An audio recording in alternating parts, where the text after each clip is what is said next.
देखिए कल हम आपको बता रहे थे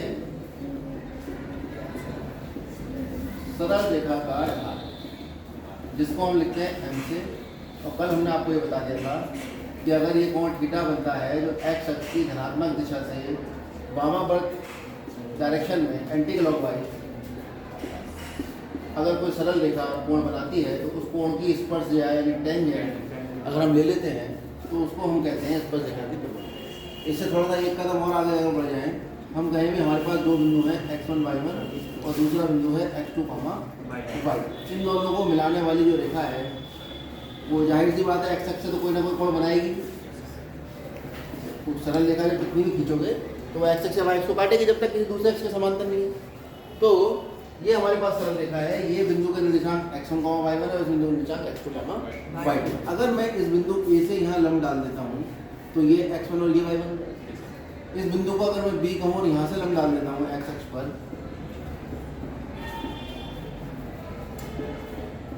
तो ये इसे m कहें, इसे n कहें, तो ये 90 डिग्री, ये 90 डिग्री। एक लंब मैं यहाँ से यहाँ डाल देता हूँ।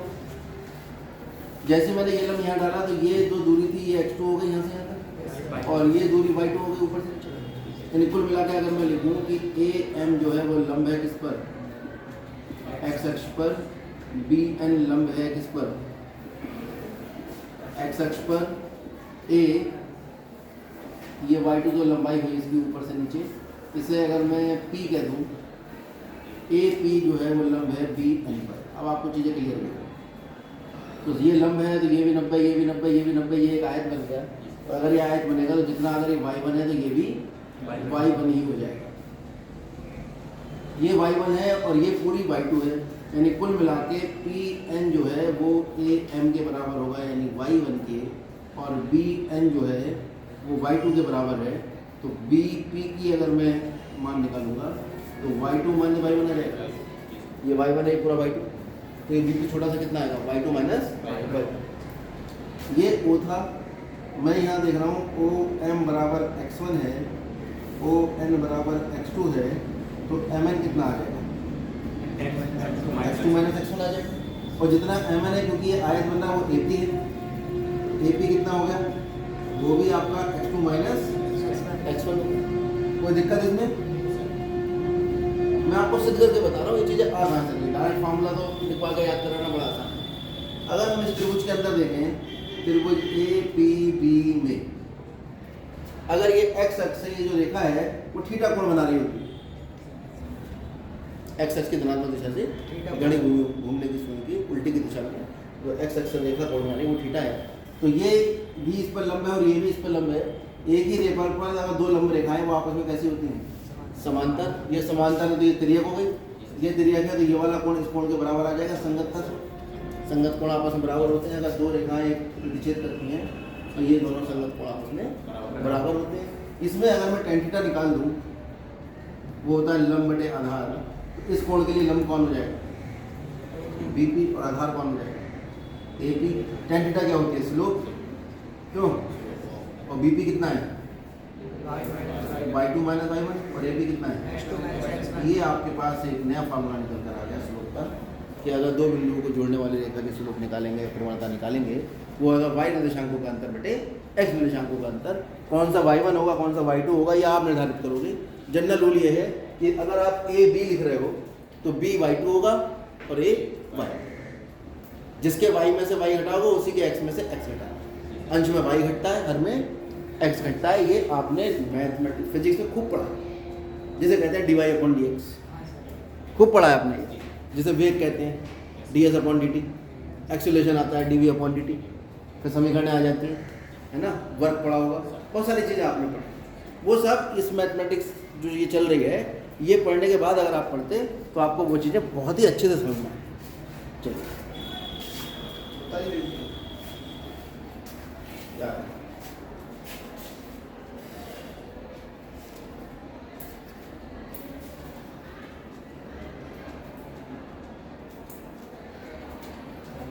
ठीक है, अभी चार ही हैं, सबके करा लो, उसके बाद हमारे करा लो। पीछे सर उस दिन भी 5वें नंबर पे आए। चलिए, तो ये सर वो विशाल और महेंद्र हैं, उन्हें कोचिंग से बुला हाँ बिल्कुल अभी पहुँच गए। तो ये आपके पास ये टॉपिक हो जाए, ये प्रवणता निकालेंगे। अब हम निकालेंगे अगर दो रेखाएं हमारे पास, ये बहुत ही महत्वपूर्ण है, ये समझ लिया। आधे सरल रेखाएं खत्म। दो रेखाओं के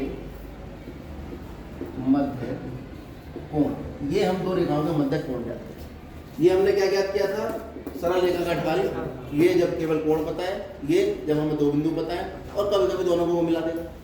दो बिंदु देगा कोण पूछ लेगा, कोण देगा एक बिंदु देगा दूसरा बिंदु पूछ लेगा। उन्होंने कहा जब घंटा खत्म हो गया तो आई कार्ड बांटते हैं वो दोनों। ठीक, तो दो रेखाओं के मध्य हमें कोण निकालना है।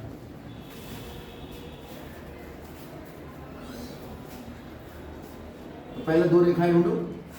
वो रेखाएं दो तरह की हो सकती हैं, या तो दो बिंदुओं से होके जाती हो, जानकारी दे दे, या हमें उन सरल रेखाओं के एक्स एक्स से बनने वाले कोण दे दे, या हमें एक रेखा का एक्स एक्स से बनने वाला कोण दे दे और एक रेखा को कहते दो बिंदुओं से होके जा रही है। नए नए सवाल बनते चले जाएंगे।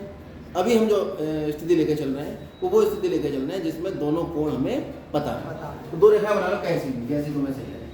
तो यही बना लेते हैं क्रॉस, ठीक है, एक ऐसे और एक ऐसे।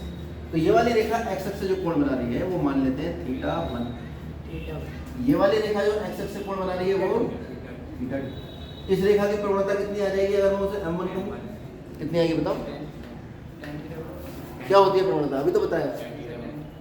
किसी भी रेखा की प्रवणता उस रेखा द्वारा एक्स एक्स से जो कोण बनता है उसका tan ले लिया जाता है, प्रवणता। तो यहाँ ये रेखा एक्स एक्स से कितने डिग्री कोण बना रही है, कितना बना है, थीटा 1। तो इसकी प्रवणता कितनी आएगी, थीटा 1। प्रवणता, इतना बार बार प्रवणता बोलो, बार बार प्रवणता बोलो, लिखने में भी बार बार प्रवणता लिखो, तो उसकी जगह m का प्रयोग करो, ठीक है। जैसे ज़्यादातर बच्चों का नाम ए हो जाता है, जैसे हमें किसी से कुछ कहना पूरा नाम नहीं लेगा ए, ठीक है, ऐसे ही ये इसका नाम जो है प्रवणता का m। ऐसी दूसरी रेखा है, इसकी प्रवणता m2 बराबर tan थीटा 2। निकल, कोई दिक्कत नहीं सर। बताओ यहाँ तक किसी को भी दिक्कत हो? अब दो रेखाओं के बीच बनने वाला कोण, तो दो रेखाओं के बीच में ये कोण बन रहा है, इसको थीटा कह दो। आप कहोगे ये भी तो बन रहा है, तो ये पाई माइनस थीटा बन रहा है। और हम जानते हैं कि tan पाई माइनस थीटा जो होता है वो माइनस tan थीटा होता है। Yes sir. मालूम है? तो अभी देखो पहुंच जाओ 7वीं क्लास में, बहिष्कोण पढ़ा था। किसी त्रिभुज की एक भुजा को बढ़ाने से प्राप्त कोण बहिष्कोण होता है। बहिष्कोण सामने वाले दोनों कोणों का योग। ये भी पढ़ा, जिसने नहीं पढ़ा वो अच्छी बात है कि किसी त्रिभुज की एक भुजा को खींचोगे तो बड़ी हुई भुजा और उस भुजा के बीच में जो कोण बनेगा वो सामने वाले दोनों कोणों का योग होता है। चाहो तो सिद्ध कर लो, तीनों कोणों का योग 180, दोनों का कोण 180, 180 को 180 के बराबर रखो, तीनों कोणों को, मतलब तीनों का योग इसके और इसके योग के बराबर रखो, ये कट जाएगा, ये वाला कोण इन दोनों के योग के बराबर आ जाएगा। तो कुल मिला के चलो नाम लिखो, ए बी, कहानी लिखोगे, लिख, इसका नाम एल रख लो, इसका नाम रेखा का नाम पी रखो। रेखा का नाम स्मॉल लेटर से भी लिख जाता है,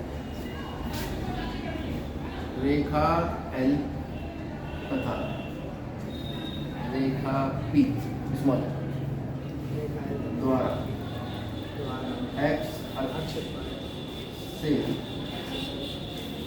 बने कोण थीटा 1 व थीटा 2 हैं और ऊपर लिख दो चित्रानुसार। ये लिखने से क्या हुआ है, वामावर्त वगैरह लिखने का चक्कर खत्म हो गया, वो अपने आप देखो भी चित्र के अंदर वामावर्त लगेगा। तथा दो रेखाओं को मध्य कोण कितना है, कोण दोनों के बीच में थीटा, ठीक है। तो रेखा एल की प्रवणता कितनी होगी,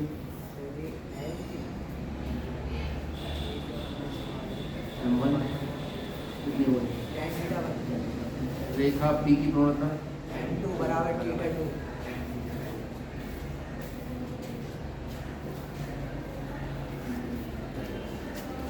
कोई दिक्कत नहीं।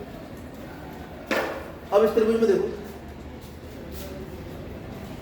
त्रिभुज ए बी सी में हम देख रहे हैं साफ साफ थीटा 2 बराबर थीटा प्लस थीटा 1। बताओ किसी को शक होता? नहीं सर। क्योंकि इस त्रिभुज में देखोगे तो ये वाली भुजा इसकी बढ़ाई गई है, ये बहिष्कोण बन गया, यस सर। ये बहिष्कोण इसके सामने वाले दोनों कोणों का योग होगा। ठीक है, 11वीं के बच्चों बेटा इतना तो तुम्हें समझना पड़ेगा, वो बहुत बड़ी चीज़ तो है नहीं, ये लग रही है।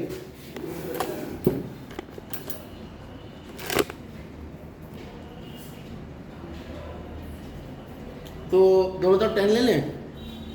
अभी ऐसा करो, इसको लिख लो थीटा बराबर थीटा 2 माइनस, इसमें भी शायद कोई समस्या आपको नहीं होगी, दोनों तरफ टेन ले लें।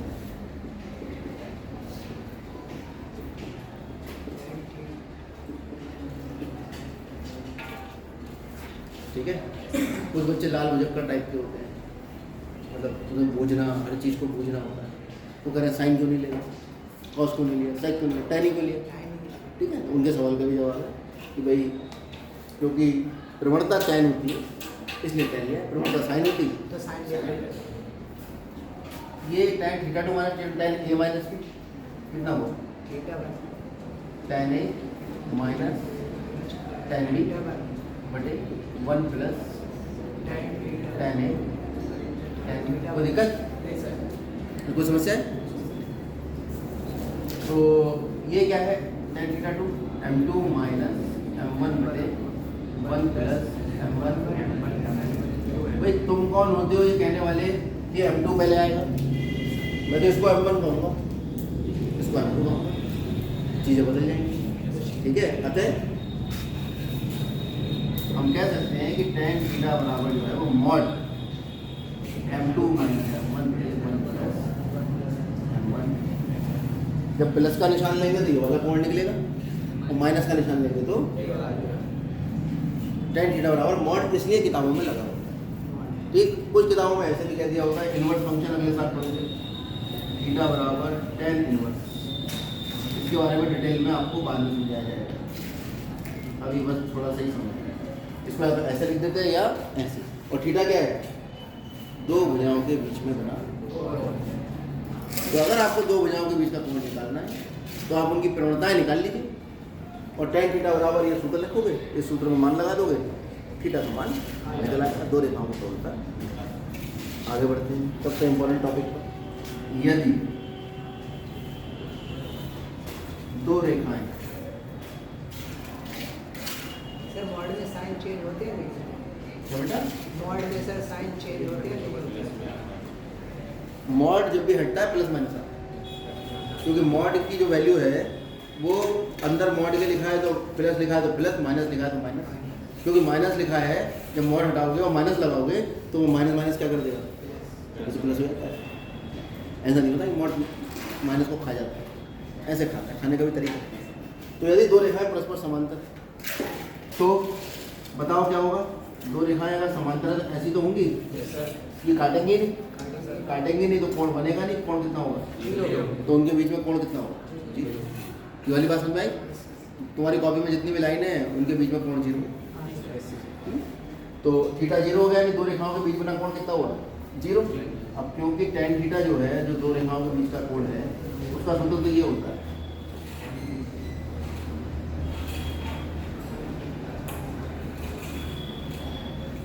अब थीटा कितना है, दो रेखा समांतर होने पे जीरो, ये कितना होगा, tan जीरो।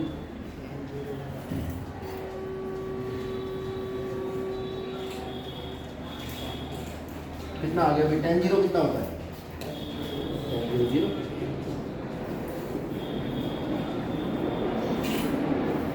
मॉड इसलिए हटा दिया, मॉड हटा के चाहे प्लस लगाओ चाहे माइनस लगाओ, जीरो पे क्या पड़ता है ना, तो फिर से गुणा कर लो।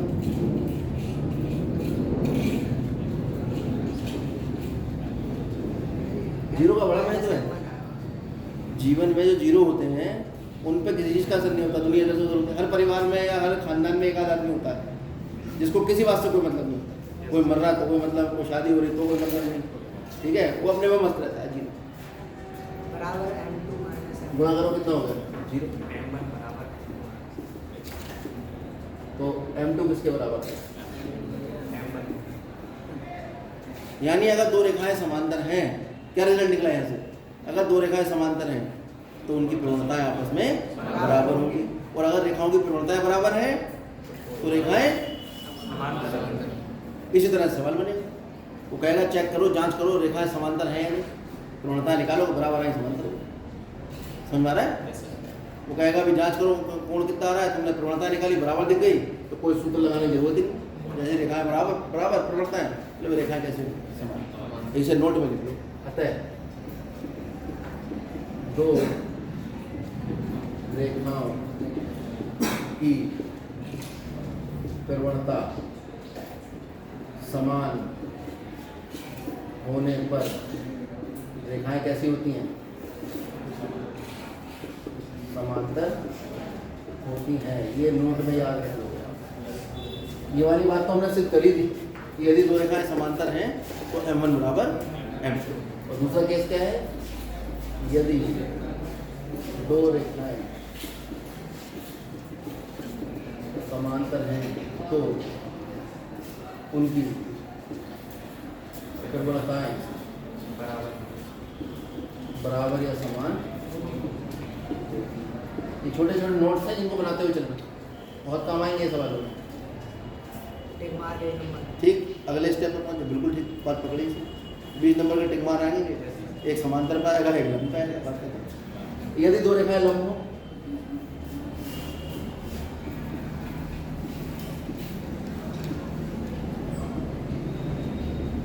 ये जो चैप्टर है इसमें सवाल पढ़ने के बाद दिमाग में चित्र बन जाना चाहिए। जिस बच्चे का सवाल बनने के बाद दिमाग में चित्र बन रहा है उसके लिए ये बहुत आसान है, और जिसके दिमाग में चित्र नहीं बन रहा वो सूत्रों के आधार पर सरल रेखाएं पढ़ने की कोशिश कर रहा है। ये इंजीनियरिंग में सबसे ज़्यादा यूज होने वाला टॉपिक है त्रिकोणमिति के बाद। त्रिकोणमिति का तो यूज़ है ही, बिना त्रिकोणमिति के तो यही नहीं है ना। हिंट है ना रहा है दो रेखाएं परस्पर लंब। ये अलग टाइप की मैथमेटिक्स है, इसमें सवालों पर बहुत ज़्यादा फोकस नहीं करना होता है। आपको सवालों का जो तरीका है करने का उस पर फोकस करना है, क्योंकि सवाल तो आप इसकी ज्यामिति इतनी मोटी मोटी किताबें मार्केट में अवेलेबल है। एक किताब में 3.5 यार सवाल, टॉपिक उतने ही, आपको टॉपिक बड़े अच्छे से समझना। तो दो रेखाएं यदि परस्पर लंब हैं तो क्या होगा? तो ये चित्र बनेगा दो रेखाएं लंब होने का। ये होगा दो रेखाएं, ये एक्स अक्ष है और ये वाई अक्ष। ये रेखा है, इनके बीच में कोण थीटा कितने डिग्री है? तो दो रेखाओं के मध्य कोण का सूत्र तो हम जानते हैं, tan थीटा बराबर m2 माइनस m1 ऊपर प्लस m1 m2। और इसका क्या होता है? अब क्योंकि रेखाएं लंब हैं, थीटा का मान कितना होगा? अरे दो रेखाएं अगर लंब हैं तो थीटा का मान कितना होगा? थीटा कौन है? दो रेखाओं के बीच का कोण। भूल गए थीटा कौन है? अगर रेखाएं लंब हैं तो थीटा कितना होगा? 90। और tan थीटा निकालने का सूत्र ये होता है, ये हमने सिद्ध भी करके दिखाया, अभी याद करने में टाइम लगेगा। तो यहाँ पर थीटा गिरेगा, दिमाग को काम पे लगाए रखो। इधर उधर अगर आपने सोचना शुरू किया, पंखा बंद हो गया, गर्मी हो रही है ना, ये सब बातें दिमाग में वातावरण का प्रभाव आया तो गया, तुम समझ ही नहीं पाओगे। tan 90 कितना होता है? अनंत। और परिभाषित उसे हम क्या कहते हैं? 1/0। अरे tan 90 होता कितना है? tan 90 होता है sin 90 बटे cos 90 1 और sin 90 1 cos 90 0। और 0 से किसी को भाग देते नहीं तो अनंत को संख्या थोड़ी है। अनंत तो वो है जो हमें नहीं पता, नॉट डिफाइंड, याद नहीं कर सकते। एक्चुअल में अनंत की वैल्यू जो यहाँ पर है tan 90 की वो 1/0। अरे बात समझ में आ रही है? तो कितना होगा? m2 माइनस 1 कर दो तिरछी गुणा। तिरछी गुणा करोगे तो ये गुणा 1 बराबर ये होगा क्या आएगा? 1 प्लस m1 m2 आएगा। हाँ ये आएगा 1 प्लस m1 m2 बराबर 0। कौन लगा के भी कोई लाभ नहीं।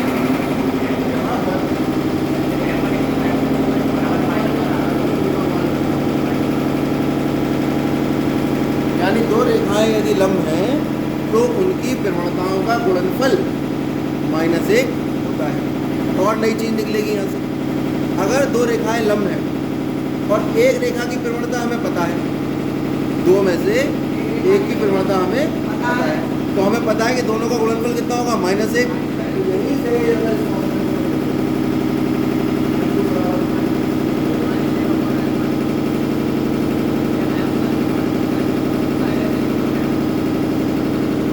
क्या लिखूंगा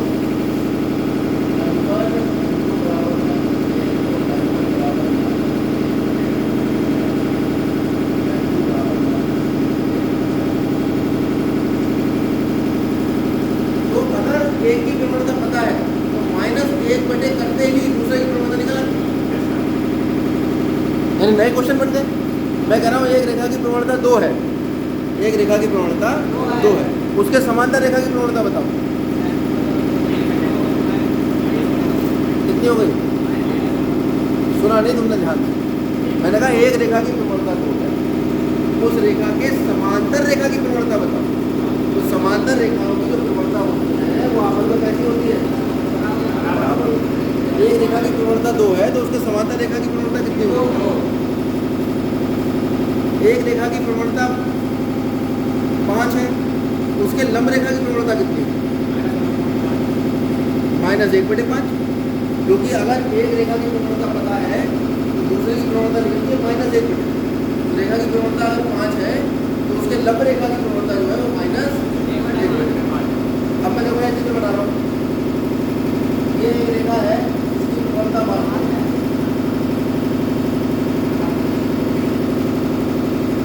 ये रेखा इसके समांतर है, इसकी प्रवणता बताओ कितनी होगी। इसके लंब रेखा की प्रवणता बताओ जो इस पर लंब वाली कितनी आएगी, -1/3।